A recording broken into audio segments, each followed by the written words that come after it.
Vloga predsednika je, da je glas za tiste ljudi še posebej, ki se jih v družbi sicer ne sliši.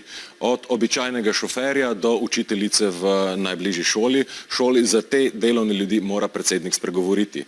Postaviti pa se mora tudi načelo vizije za bistveno bolj pravično, solidarno organizirano družbo, kot jo imamo v temu trenutku. Konkretno, braniti mora javno zdravstvo pred vsakršnimi namerami po privatizaciji, se zavzeti za ukinitev dopolnilnega zavarovanja, za odpravo zdravnikov dvoživk, ki ustvarjajo čakalne vrste, za javno zdravstvo brez kakršnihkoli dodatnih doplačil.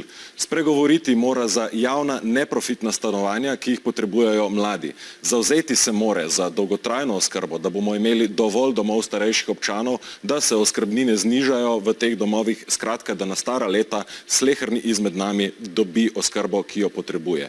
In še četrto, najpomembnejša kriza naše generacije je kriza zloma podnebja. Samo še desetletje imamo, da nanjo odgovorimo in odgovarjati moramo začeti. Zdaj še nismo.